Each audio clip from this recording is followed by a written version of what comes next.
Welcome back to the Holosky podcast. We are your hosts. I'm Steven. And Kyle. It's Monday Holocult. You know what that means. We're here to kick it with you, hang out, drop kick that work week into submission.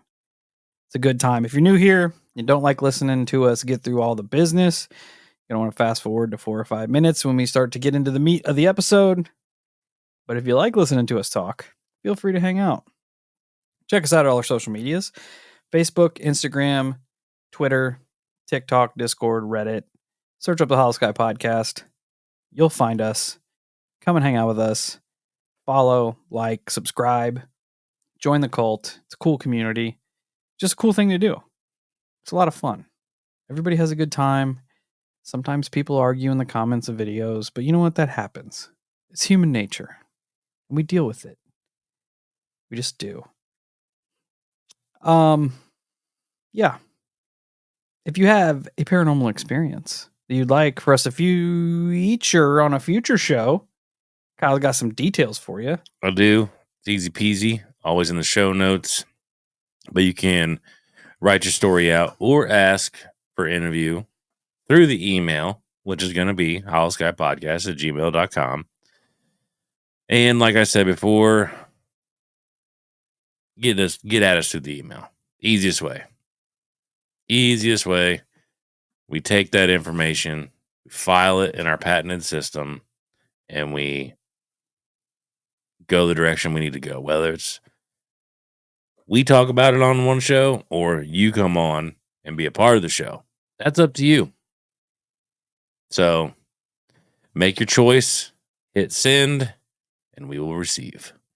It really boils down to whether or not we get to hear it from your words or you get to hear my sultry voice read your words.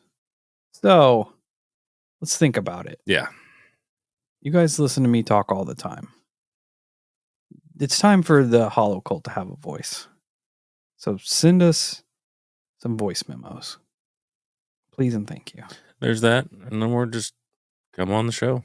Or come on the show. You got a cool story, let's tell it. Tell it. We want to hear it. We'll talk it. The weirder the better. Yes. Have you been abducted by a New Jersey drone? We want to hear it. Probably. Were you attacked by a psychic vampire? We want to hear it. Possessed by a goetic demon? We want to hear it. Stalked by the Men in Black and the Mothman at the same time? We want to hear it. Were you abducted by a Bigfoot, forced to live in a cave for months on end, eating nothing but pine cones? We want to hear it. That sucks. Yeah, I don't make the rules. You know the rules. Sucks. Are you presently a ghost from someone that perished on the Titanic? We want to hear it. It's a fair request. Are you currently stuck in the Bermuda Triangle, but the only source of communication you have is via internet connection to the Holosky podcast? Yeah. We want to hear it. It's easy. Just do it. After that, you're probably sitting there wondering, man, how could I help support these two and support the show that they're doing? Well, I got some information for you. We have a Patreon. $7 a month. You get not only this great banter, but you also get shows that are not released to the general public. You get these shows early drops. These shows without ads. You get music from Casket Breath. It's really a good time. Pretty much the best thing you could do. So, check that out. Probably merch coupons coming up too. Also, you can go to holoskypodcast.com. Speaking of merch, go over there to the store, find something you like. Bada bing, bada bang, rep the Holocult. Be a cool merch, and you're just going to be a cool person. Also, share the show anywhere people talk about spooky stuff. If you got a favorite paranormal podcast you'd like for us to link up with, throw our names out to them. Have them get in touch with us. We're easy guys to find. Let's keep expanding the Holocult. That's the way to do it. Got to break out of your little circle. Got to get out there. It's awesome. You can also go to wherever your heart desires and leave a 5-star rating and review, and I will get that, shout you out. This week's 5-star rating and review comes to us from user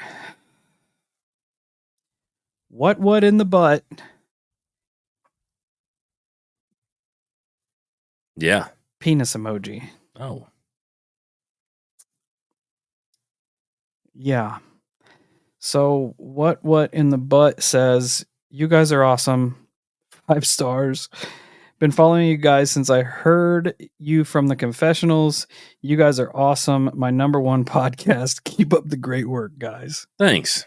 Thank you, what in the butt. We appreciate that. Wiener emoji.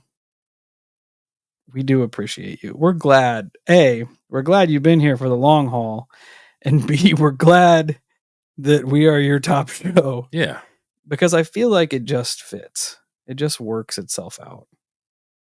We're happy you're here. We appreciate you. Now that I've bantered into the 6-minute realm, people are going to think I'm a liar, but it's time. Kyle's about to jump in to some grossness. I am. Into the grease. I am. So, with that being said, this episode is going to get a little bit of a warning, a little precursor warning. It is a little graphic, unsettling thought process, images. It's just it is unsettling, to say the least. But I stumbled on this cool little article on Reddit about aliens, UFOs, and human mutilation. So I'm like, well, I want to dig into this. You know, you don't hear a whole lot about this, and it gets linked to a documentary that came out several years ago. I think around 2013-ish area, maybe before that. I don't really remember. I know it had to been around 2013. Anyways, from Richard D. Hall, called UFOs and NATO: The Human Mutilation Cover-Up. Don't trust them. The episode starts off, or the documentary, I should say, starts off with a terrifying story. I tried to look into it a little bit more because I feel like there's aspects of it missing. I was unable to find any more, but it starts off with this. 1909, during a Christmas party, a father asks his 11-year-old son to go to the well to fetch a bucket of water. Everyone is then startled because they could hear the boy screaming, and so everyone runs outside. They could hear a voice in the sky, the little boy's voice, saying, "They've got me, they've got me." No. Don't.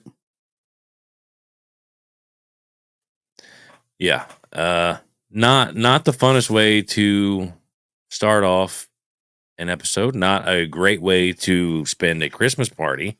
I think I've heard this story before, but it wasn't in. I don't know if it was necessarily in regards to abduction. Maybe it was missing 411, which I mean, kind of, it goes hand in hand with abduction, but I do remember the voice in the sky. That'll fit a little more here in the story, the 411 phenomenon. And that's so, the fact that it was before essentially the industrial technological revolution makes it that much crazier. Yeah. Because there's essentially no way for this kid to be pulled into the sky, into the atmosphere. Yeah. Yep. So after that story, it kind of starts to break through some of the animal mutilation cases, and Richard has a UK expert speaking on the matter. They talk a little bit about the types of mutilations, like the tongue being removed, the ears, the lips, the genitals, inner organs, so on and so on. All of them always almost seem with extreme precision, which is that is probably one of the most baffling parts of the cattle mutilations. Is it is not rips and tears, it is not bite marks, it's coring samples, it's precision cuts, so on and so forth. Then it moves into a case that I know Steve covered way back in the day, probably the beginning of the show. And I think it was in the episode Darkest Skies, because you also had found cases of human mutilations. And the one that gets mentioned in this is the man in Brazil in 1988. And once again, a little reminder, if you watch this documentary, it shows the photos. It shows everything. Was this the guy on the water reservoir? I don't remember because they didn't really get into a whole lot of the details. Yeah. But he had basically a rectal core. Yep. So on and so forth. Big, like almost looked like burn holes through his body and all that stuff. Jaw stripped, tongue removed, the rectal core, internal organs removed. Yeah, don't tell me aliens are cool. Yeah. Don't sit here and try to tell me that I'm not swinging on them first. It gets worse. It's going to get worse for them. Yeah. Because I'm coming in. Then a source of his tells about how other cases of human mutilation have taken place in the UK, and that supposedly Margaret Thatcher, by the order of Ronald Reagan, was put in charge of a secret group that was to cover up human mutilations. What's even crazier, kind of makes a little bit of sense, Steve. The I forget his name, and I apologize for that, but the animal expert even suggests that the hikers from the Dyatlov Pass incident were subject to this phenomenon. Yep, I heard the same thing because I think one of them's tongue was missing. Yeah, and one of the upper lips was taken off. Yeah. Remember, a lot of them had fractured bones, traces of radiation. Yeah. So the expert thinks that what had happened was a UFO came, abducted all of them, decided to operate on 2 of them, and decided the other ones were essentially waste, and kicked them from the craft essentially to fall down and end up breaking bones and everything else. I feel like, especially with Dyatlov, alien abduction is often overlooked. It's always mentioned, it's always thrown in the hat, but it always swerves out somewhere different, like an avalanche or like some sort of weird Yeti attack or government. What's the word I'm looking for? Government experiment gone wrong kind of thing. The alien abduction feels really plausible when you put it in terms like that. Yeah, and because I know that I think what he was saying was 2 of the bodies had these similarities to the mutilations. The other ones did not. Yeah. One of them was a woman, and she had, because it shows pictures of her and it showed pictures of the Brazil man, and both of them, they were kind of similar. Did the woman have her breasts removed? I think so. Yeah, that's what I do remember reading about. And she that she had her top lip yeah. taken off too, just like the Brazil guy did. That's weird. It is weird. Like when they're put side by side like that, you're like, oh shit, like I see that now. But oddly enough, Richard calls Linda Moulton Howe and has a conversation about these mutilations. He brings up the man from Brazil, and believe it or not, Linda, and it's a audio recording, you hear it. Linda kind of throws a fit. She takes it as her name got brought up into this situation, and essentially this guy that originally presented the Brazil photos was dragging her name through the mud. Was he legitimately doing it, or did she perceive it like that? She perceived it like that. Because what the guy essentially did, to my understanding, was he brought up the Brazil case at like a conference or something of the man. And he compared it. All he did was compare it to Linda Moulton Howe's research into cattle mutilations. She didn't want to be. She wanted nowhere near this at all. And it's weird, right? Because she does openly cover tons of alien stuff. She openly covers the cattle mutilations, but wants no part of this situation at all whatsoever. That is strange. It feels like there's a lot of underlying implications and things going on behind the scenes there. Yeah. And what's crazy is that guy that presented the Brazil man photographs, he sends them to Linda. Linda takes those photographs, goes to her ex-military medical doctor, lays them down on the table and says, "What do you think of these?" And she said, without a second's notice, the doctor goes, "I saw a lot of this in Vietnam." And she's like, "Excuse me?" He's like, "Agent Orange does this to people. When people were exposed to Agent Orange, they would have these deep penetration spots surrounded by what looks like burns. However, it's just carbon marks." And so he was claiming that it's the same thing, Agent Orange. I mean, I want to right off the bat say that's weird, but I don't know what any symptoms of Agent Orange are. I don't either.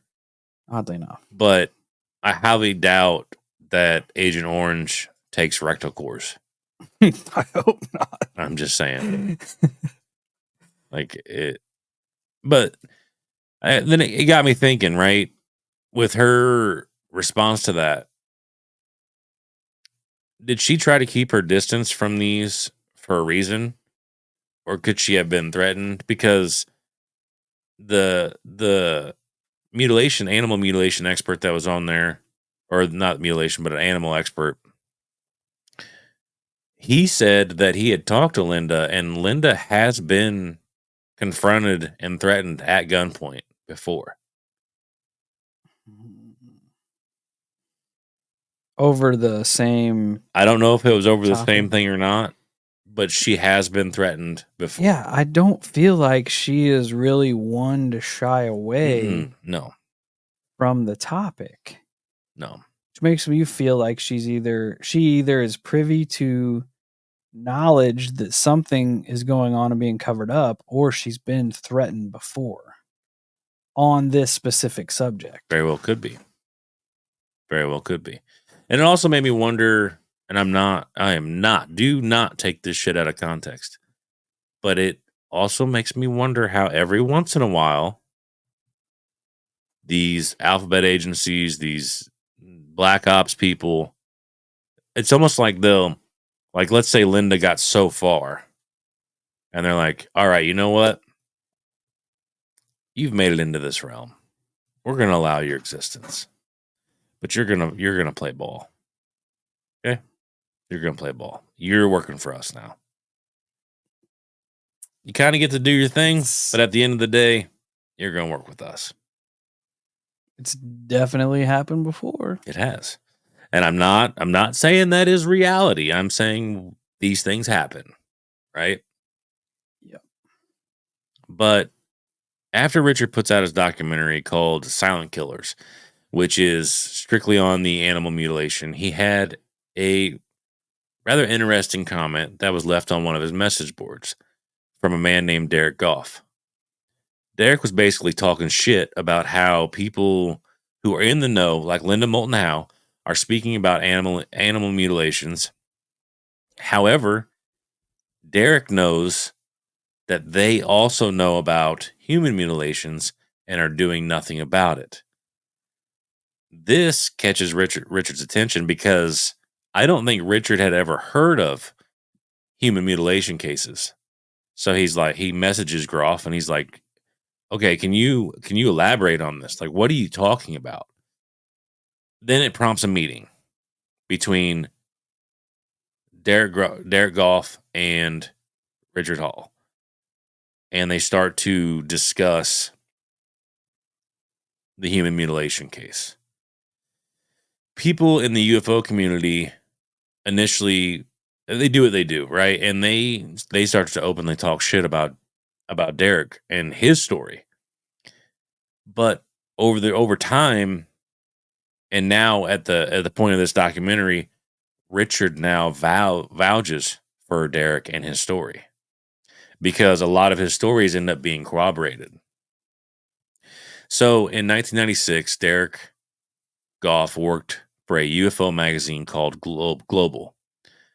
Derek was a very boots on the ground investigator. He would spend the night out in places where UFO reports had happened because he was almost kind of like me and Steve, where he's this UFO enthusiast. He wants to be like a boots on the ground. I want to expose the truth. That's who he wanted to be. And he ends up going to this location where, and I could admire his hustle. He prints out these flyers and he's like, "Hey, this is who I am. This is what I do. If you've witnessed any strange things in this area or any other areas, please call me. Here's my number." And he puts up these flyers everywhere, right? Believe it or not, in 1997, he receives a phone call from one of his flyers. I love it. DIY. Yeah. That's why we put the QR code stickers out there. Yep. Which I'm mailing. I have a whole stack. I got like 40 of them going out. I know, it's awesome. But the caller is like, "Hey, man, I want to meet up. I have some pretty interesting things to disclose about UFOs in South Wales and other areas around the world." This man said that he was part of a military group of 11 men and that they were a part of a NATO Black Ops team. All of the men had been selected from special forces. I want that to happen to us. I know. And the way that it goes is that it was a very interesting where I guess the commanders would approach the unit and was like, "Hey, we need volunteers for a specific unit. We can't tell you what it is. Can't tell you what you'd be doing. Nothing. But we need volunteers for it. And once you're in it, you're in it. You can't leave. It is what it is." And so these men are like, "Yeah, we'll do it, whatever." And the team was essentially a part of a fast response find and secure team, which sounds awesome. Yeah. I would have been probably pretty stoked at first to be a part of this until I kind of figure out what happened here. So you realize that aliens were coring people's buttholes? Yeah. That would suck. The downside to that situation is that these guys were on call 24/7. Gross. They never had time off. Whenever they got called, they had to immediately respond. So they were probably pretty isolated men. No families, no nothing, But with Derek's military contact, he said with his run with this unit, he saw at least 30 to 40 mutilated bodies in different countries, including UK, Ireland, Scotland, Spain, Germany, Alaska, Australia, Russia, and Yugoslavia. And he says that I am 100% sure this happens in everywhere over the world. It happens everywhere. Derek's contact said that, and I quote, "the Yanks kind of ran things with this unit." Basically, even though it was a NATO op, the Americans were kind of the ones that called the shots. The crazy thing is that over the course of time, Richard himself is able to make contact with this military contact. That's why in the end, he ends up being able to vouch for Derek. The contact even said that the Russians knew about what was going on, but they were more or less, which is crazy, Steve, because remember, you found that old CIA article that said that the Americans and the Russians worked together during the Cold War to find certain things. This, in my opinion, this kind of corroborates that because according to this military contact, he was like, the Russians knew about it, they'd experienced it, but they were more than happy to let the Americans come in and basically do cleanup because they didn't have to deal with it, and the Americans had better technology to deal with this type of stuff. Yep. You heard the same thing in the case where the occupants of the UFO turned the 12 Russian soldiers into stone. Yep.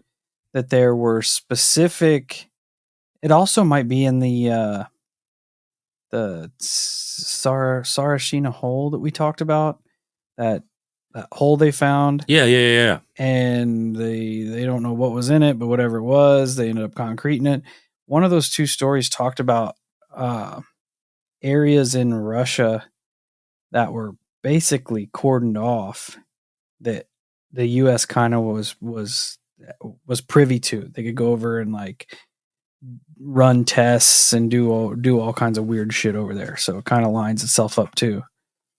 Yeah, it's crazy because according to the contact, he witnessed bodies that were identical to the animal mutilations, and that once his NATO team would arrive on the scene, they would immediately lock it down and secure it.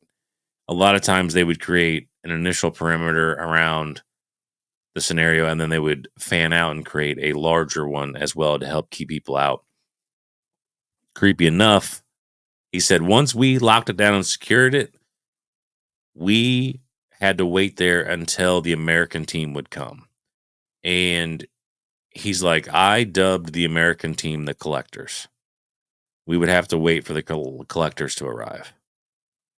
Because the Americans were the ones that would come in and take the UFOs and the bodies. They would take everything. And it definitely sounds like something that America would do. I just read something else. Man, I can't remember. I don't know if it was Brazil or what. There was some sort of UFO crash, and the Americans were called in to basically recover everything and take. It's crazy. That's crazy that it also gets kind of cooperated in a different part of the world. Yeah. But it could still be that the team's still up and running, too. Yeah. But when the situation would happen, a UFO report would come in, the team gets dispatched, they arrive, lock the scene down, body is found, the collectors arrive and remove the body. Eventually, local law enforcement shows up and starts poking around. The NATO team mentions nothing about the person that was found. So one of the questions is, well, what happens to these people that are found? What happened, the bodies that they find? The contact said they simply allow the person to get put on the missing persons list indefinitely. They never speak about the identity of that person ever. Ever. That's so crazy. Yeah. Yep. And when it comes to locking scenes down, he said that his team would have to secure the site until the collectors arrive. Sometimes that could take up to 5 days. He's like, there were times when we were out in the middle of nowhere for 5 days, literally fending for ourselves, waiting for the American team to arrive. Because once they were on scene, they could not leave.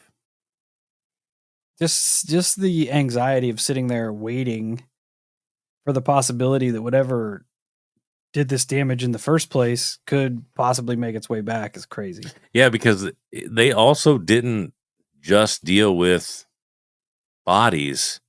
They dealt with down craft, everything. What I was referencing a couple minutes ago wasn't Brazil, it was South Africa. I found a CIA article where 2 UFOs were dogfighting and shot each other down in some desert. I know it's a big main desert, but I can't think of it right now. But anyway, after they were shot down, quote, the Americans arrived on the scene fairly quickly from Wright-Patterson Air Force Base in 2 C-5 Galaxy transports. The end result was that the UFOs plus the entities were shipped back to Wright-Patterson Air Force Base in Ohio. So virtually exactly the same thing. Yeah, I mean, it corroborated. It definitely adds up. Yeah, which is that is fucking crazy, dude. It's crazy that we're leaking other aspects to this story. When Derek's military contact first reached out, and Derek, he pulled a fast one on the military guy. Derek recorded the conversation secretly.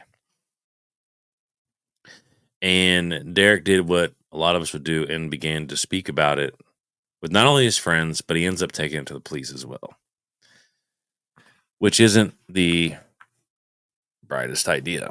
Anyways, a mysterious fire breaks out in his office Of course it did. at home, and all of his files were burnt. His wife became so frightened by the incident that she ends up leaving him. They do get back together later on, and that whole little snippet there gets a lot more elaborated on here shortly. But Derek at that point is like, all right, I'm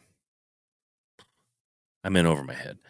I'm gonna take all of the information that I have, and I'm gonna hand it off to another man named Tony Dodd. Tony Dodd was an ex-cop turned UFO hunter, and he wrote a book called Alien Investigator.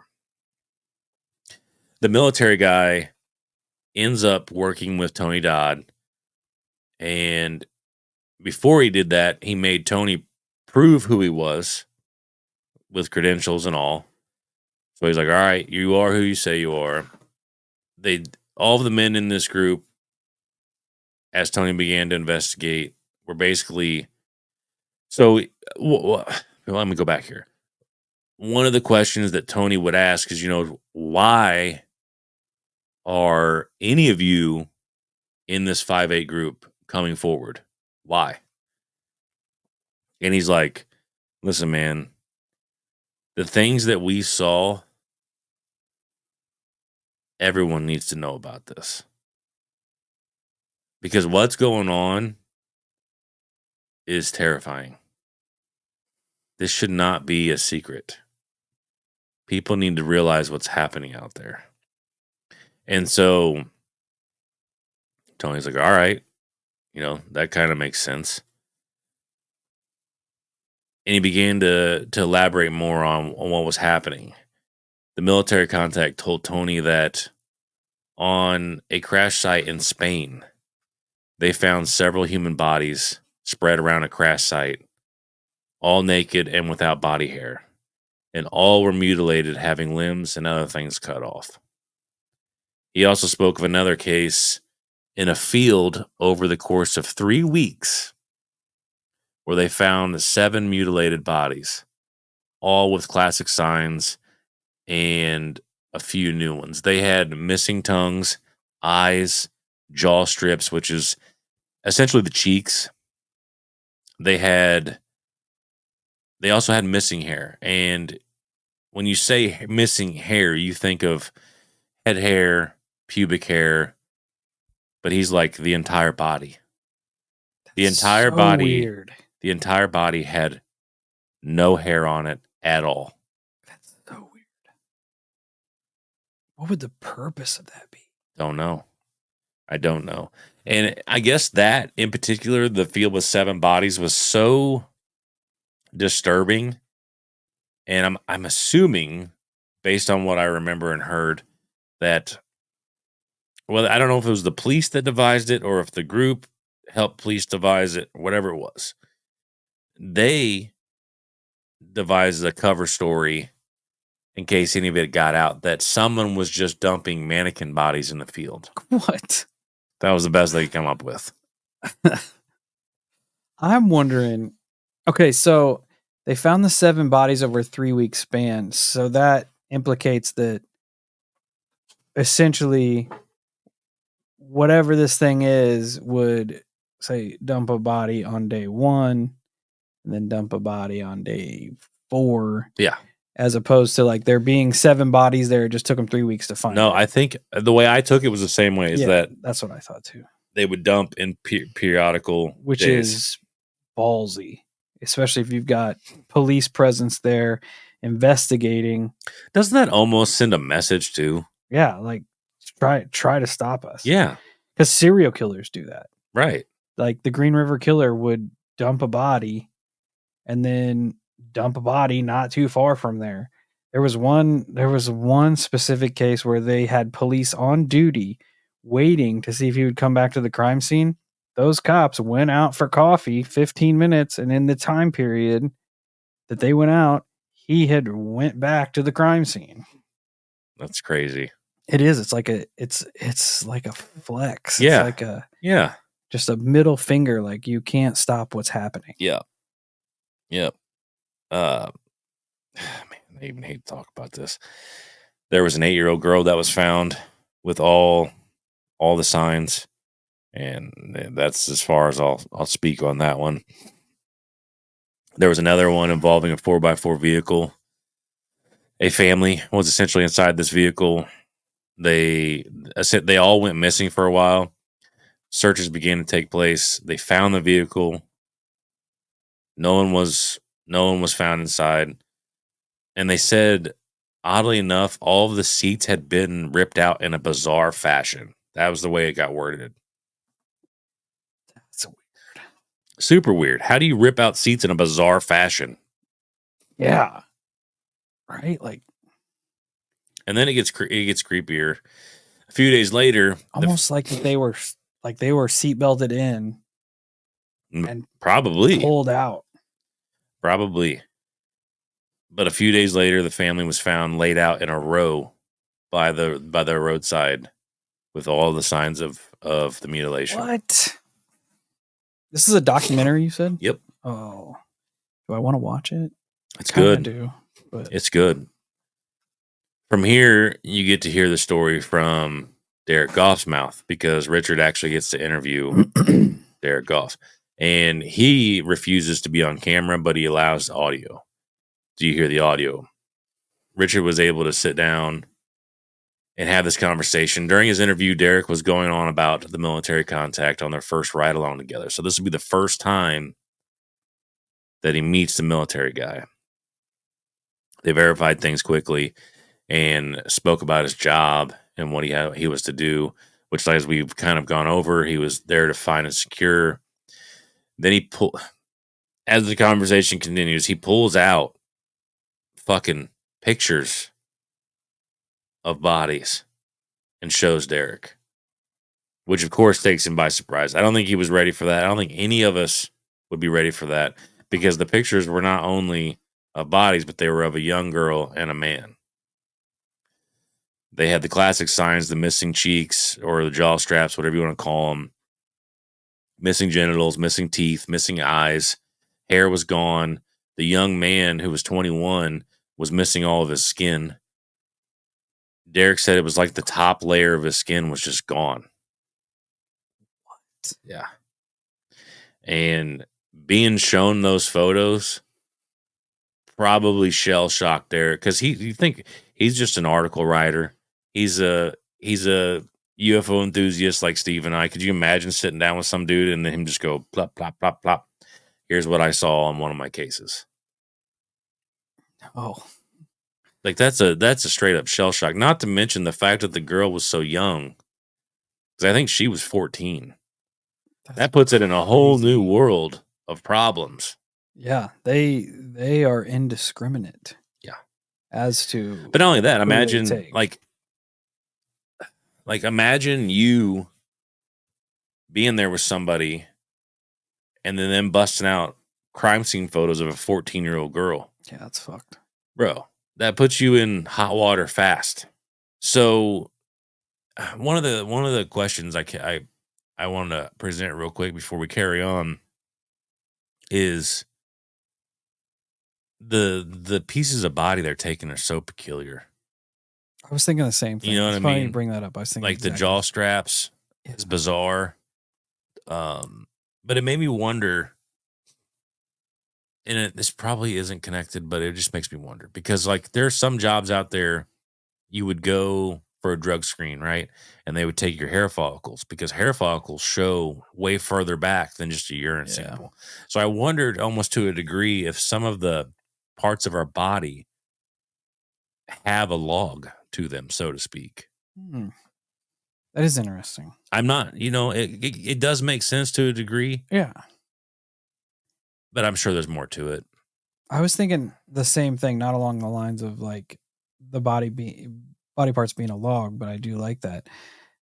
As to like why they were taking, like, the jaw straps is such a weird spot for me.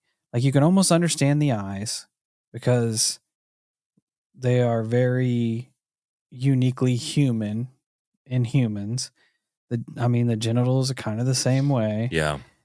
But the jaw straps are just weird. The hair, just taking Bizarre. all the hair is weird.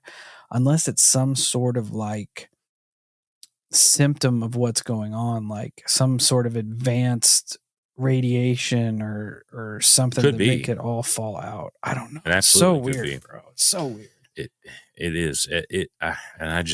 I'll never understand. It has to be some type of data collection to some degree. I just don't know what it is.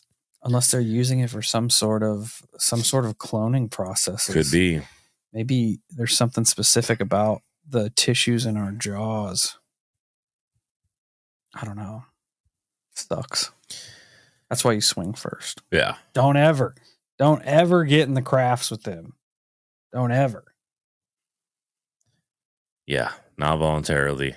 No, it's funny that Don't go quiet. I was low key doing some research on an episode about an alien abduction, the Devil's Den abduction, Ted Owens, but I got sidetracked in treasure hunting stuff. So there's that. That's how my brain works. Very short, fast spurts. But he recalled being abducted and he was so terrified. He said, I remember it was him and his friend were camping. And he says, I remember being so scared. He's like, I was screaming out in terror. And he said, one of the beings telepathically looked at me and said, why are you screaming? You know, we always bring you back. Oh, that's gross.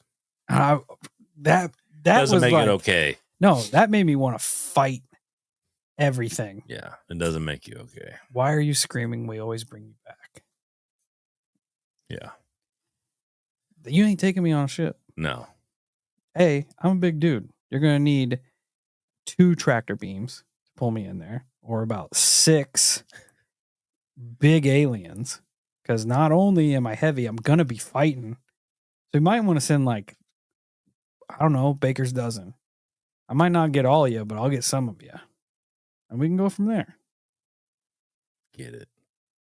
You ain't trying to cut my eyes out. Cut my jaw. My jaw straps is the moneymaker of the show here. Me and Kyle's straps. We don't have them. Yeah, we ain't getting very far in the podcast world after that. Cut our tongues out. That's the end of it. Yeah. Maybe that's what this is. That's a terrible thought. Yeah.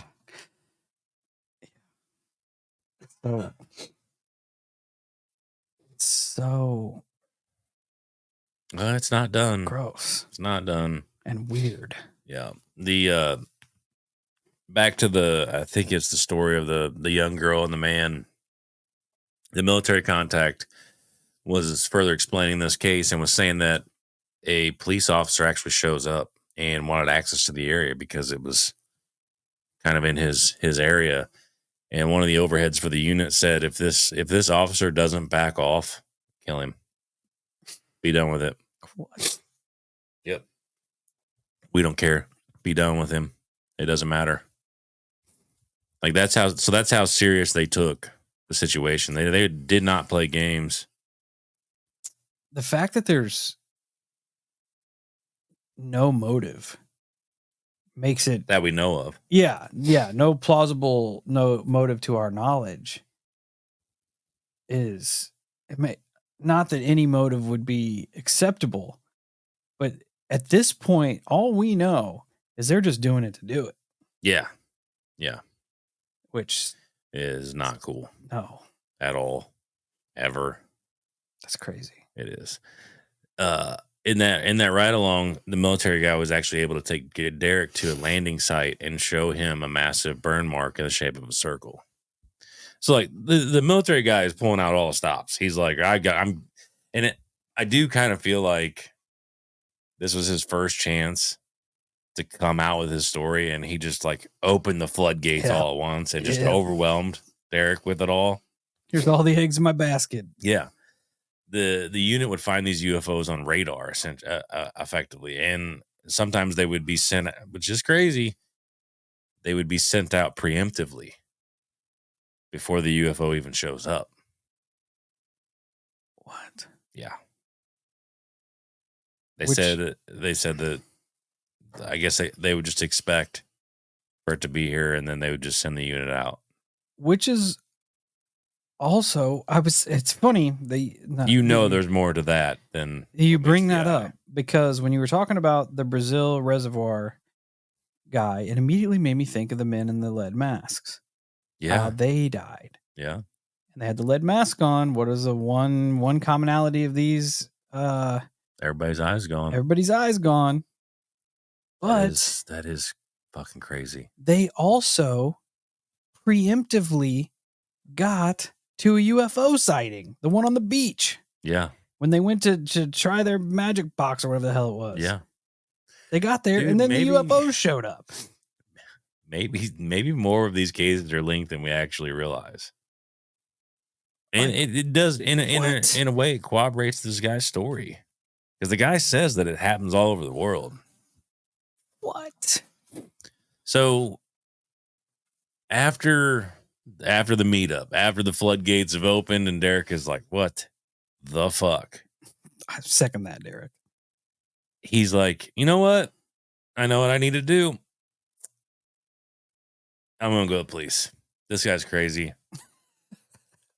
I'm out of here, dude. So he goes to the police. Understandably so. Yeah. He did pull out a bunch of pictures of mutilated dead bodies.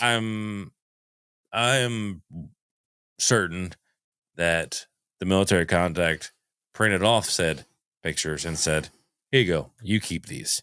Yeah. So Derek goes to the police, shows them the pictures, tells them the story. The police are like, all right, we're going to go arrest this dude. Where's the serial killer that you just let go? Exactly. We're going to arrest this guy, come back tomorrow, probably for questioning, pointing the guy out, so on and so forth. Derek shows back up tomorrow, only to basically be interrogated by two plainclothes men. Weird. And they were telling Derek that this was all just some kind of joke. That's all it was. Look at all these mutilated bodies. Ha, ha, ha. Well, they were saying that the military contact basically saw the flyer and was going to play a joke on him because it'd be funny. It's prankster time. Yeah. I saw your flyer and I cut up all these people. Yeah. Ha, ha, ha. Gotcha. Yeah. So Derek, at that point, the military contact is like, shit, I'm on the verge of being exposed. I need to disappear. So he goes cold on Derek. Can't blame him. Derek just threw him right under the bus. Yeah. So after that, Derek publishes a story in his global tabloid. He calls it 580 security interview, even though the the detail is called 58. But I guess the head guy of the writers, whatever you want to call him, was like, hey, man, this story seems a little sensitive. Maybe we should change some of the details slightly to kind of cover things, you know? So he does. After the story makes its rounds, bigger, quote unquote, media outlets begin to approach Derek wanting to buy the story. They want to pay for everything. Now, doesn't make sense until you remember something. Derek turns them all down. And after he turns them down, people begin calling his phone, threatening him and telling him, you better not talk anymore about the story, so on and so forth. Shortly after all that is when his house catches fire. Loses all his files. Yep. The media outlet that reached out did so because they wanted the story. They wanted the story because they found out that Derek had photographic evidence and recordings of the military guy. So they simply wanted to buy the story, quote unquote, to acquire the material that Derek had. That's why they wanted it. Weird. And dude, I'm going to tell you right now, fucking hats off to Richard, because Richard gets a general description of where the military guy lives. Richard who is the host of the documentary, starts driving up and down the street. 10 toes down. Bro. And he's like, I have a general description of his house, so I kind of know what it looks like. I know that it's on this street, and I'm going to go start looking for it. I love it. I love it. Bro, he's like, I end up seeing the house that kind of think it is. I pull up. Luck would have it. Homie's sitting out on his front steps. I know it's him. So he gets out, walks right over to him. Hey, you so-and-so? Yeah? I'm here to talk to you about Group 5-8. And he's like, what? He starts playing dumb with him. He's like, Group 5-8. He's like, I don't know what you're talking about. And he's like, it's a NATO Special Forces group. And he starts kind of like, Richard starts like hammering all these little details. Just letting him know. Yep. And the guy starts to kind of like serious up more and more and more. And finally he goes, who gave you that information? He's like, Tony Dodd did. And the dude looks at Richard and he just kept saying, he shouldn't have given you that. He shouldn't have given you that. You need to get in your car and drive away. So Richard leaves, but he comes back the next day with a letter and his 2 DVDs. One of them is the animal mutilation silent killers, because he's like, I'm hoping that he'll read this letter, which tells him how and when to contact me if he chooses to, right? And then the DVDs show that of the type of person that I am investigating this stuff. I do take it seriously. Makes sense. Right. Yeah. He's like, I'm going to drop this off in his mailbox and then see what happens. Well, as he approaches the guy's house, the guy's actually outside in his garden. They have a short conversation. He hands it off to him and he's like, all right, and as Richard is leaving, the guy's like, I can't talk here. So Richard is in his car and he like restarts to interview himself. And he's like, he said that I can't talk here. So maybe that means it's possible. There's a chance I can talk to this guy. A couple of days later, Richard goes back. He's persistent. He is very persistent. I like it. But when the dude was in the garden, Richard points out, he's like, this dude was all types of boogered up. Like, he was on crutches. He also had a wheelchair. He had MS real bad. I guess Richard did some investigating. MS can be a side effect of large amounts of radiation. Weird. He said the military guy had like weird blisters and burns on his body. That's strange. Yeah. And according to because he ends up speaking with the military guy. He said most of the guys in the unit had died from radiation type illnesses. And this guy the guy that had MS was only fucking 50. That sucks. Yeah. And he's like, I'm essentially waiting to die of cancer. Basically, he's like, I'm terrified, but I'm almost positive that's what's going to happen to me. I'm going to develop some type of crazy cancer and so on and so forth. I can't talk here. That's got weird implications too. Yeah, they end up meeting. His house is bugged or probably something. Probably strange. But Richard keeps coming back, and the guy's like, "Dude, you've got to stop coming here." And so he tells Richard, he's like, "Go down here to this little park or whatever it was. I'll meet you down there." And he meets him down there, and they start talking. Richard starts bringing up stories. He's like, there was a story that I heard of you where you were like 5 feet from the craft. And he's like, why were you so close? He's like, we were guarding it. And he's like, Richard was like, was this a crash site? And this is peculiar to me because the guy said, I can't tell you any more than that.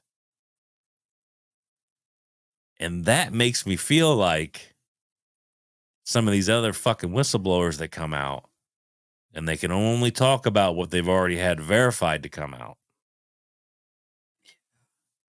Which is weird Because essentially, old boy is not even on the record.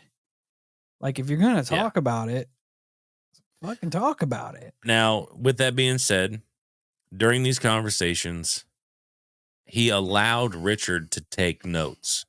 Because Richard was like, hey, can I take notes for later reference? The guy's like, yeah, it's fine. So he pulls out pen and paper. He actually even ended up making sure Richard didn't have wires on him, have any recording devices on him. I'm not allowed to. I can't tell you any more than that. Just that he was guarding a craft. Yep.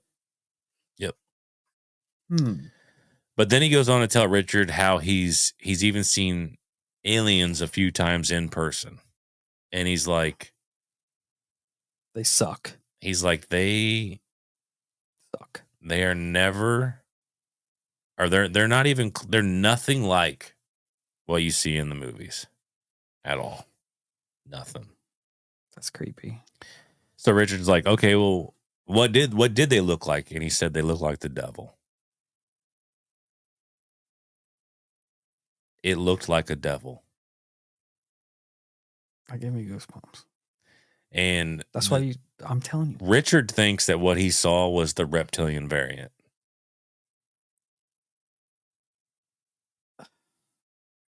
That is gross. And also fight on sight. And if you think about it, the reptilian variant makes sense. And as we continue on, you're going to understand why. The documentary at this point plays a clip from Bill Cooper at a 1989 MUFON conference. This is something I'm definitely going to look into. He's speaking about how there are way more crashes and bodies than we're aware of. But there are 2 crashes out there that the government will go to any length to keep hidden. Both of those crashes, and I've never heard of these at all, ever. Both of these crashes have taken place around Aztec, New Mexico. That is a city in San Juan County. And they will keep those buried because in both cases, those crashes contained human body parts. What the fuck? There were human body parts on board an extraterrestrial craft that had crashed and got those body parts were found in Aztec, New Mexico, a city in San Juan County. I've never even heard of them. Never even heard of Aztec, New Mexico. You know what? All you people, all you love and light, lady and white people, but yet have at it. Yeah. I'm not ending up in a specimen jar on a UFO crashed in some county in New Mexico. Facts. I'll take my chances swinging first. And then, you know what? If I end up in a jar after that, that's on me. Hey, man, you went down swinging. That's right. I didn't just say, hey, they look like they're nice, and then get my legs cut off. Yep. No, none of them look like they're nice. If they look like they're nice, they're lying. That is manipulation. Yeah. I have never heard that. And I wish I wouldn't have heard it now. Dude. Because now I hate aliens even more. The military guy spoke about underground bases at Sunny Bridge. And they even have a underground radar installation, which is what is used to track and find UFOs. They do end up expanding on it. I read that they don't, but they do.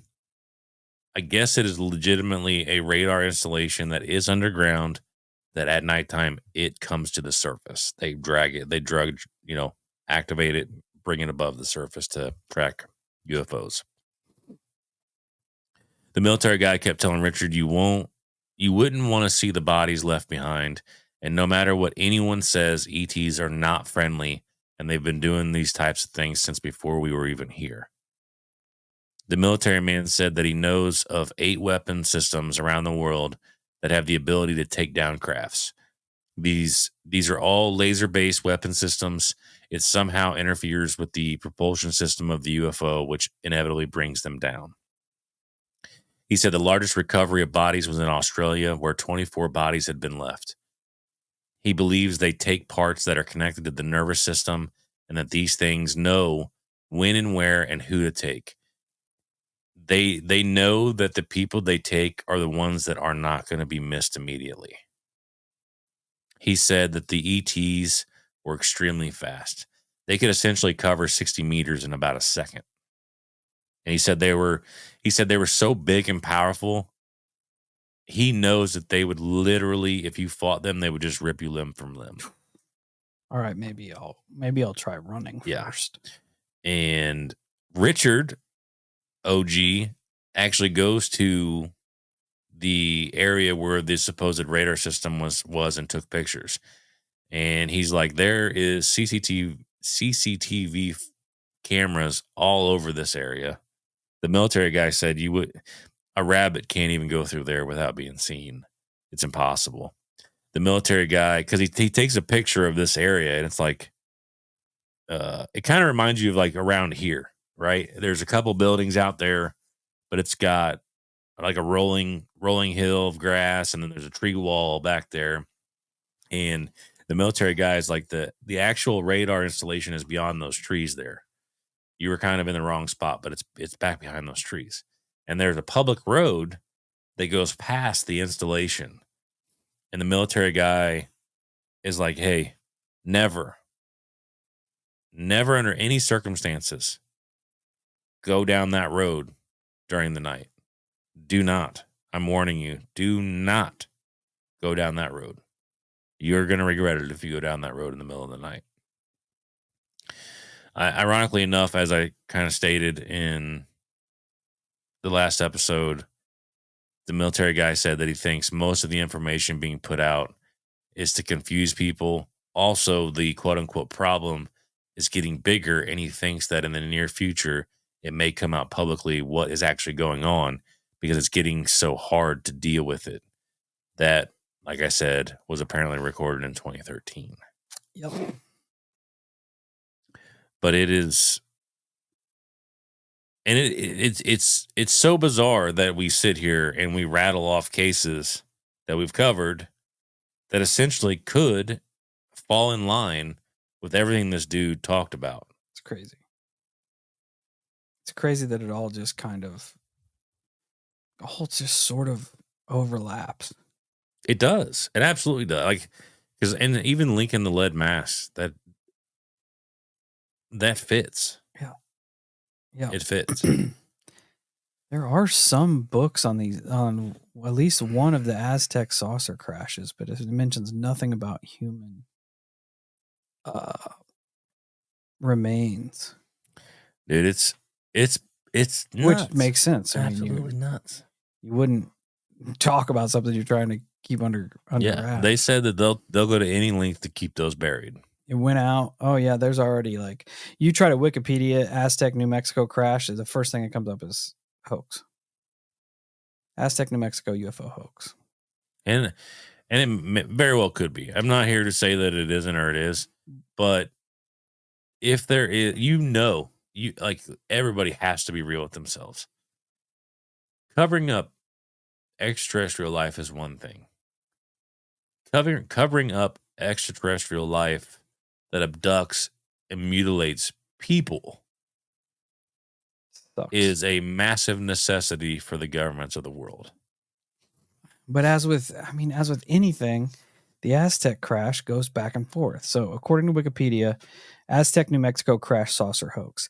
The Aztec New Mexico UFO hoax, sometimes known as the quote other Roswell, was a flying saucer crash alleged to have happened in 1948 in Aztec, New Mexico. The story was first published in 1949 by author Frank Scully. I wonder if that's where she got her name from, in his Variety magazine columns. Later in 1950, the book Behind the Flying Saucers. In the mid-1950s, the story was exposed as a hoax fabricated by two conmen, Silas M. Newton and Leo A. Gebauer, as a fraudulent scheme to sell supposed alien technology. Beginning in the 1970s, some ufologists resurrected the story in books claiming the purported crash was real. In 2013, an FBI memo claimed by some ufologists to substantiate the crash story was dismissed by the Bureau as, quote, a second or third hand claim that we never investigated.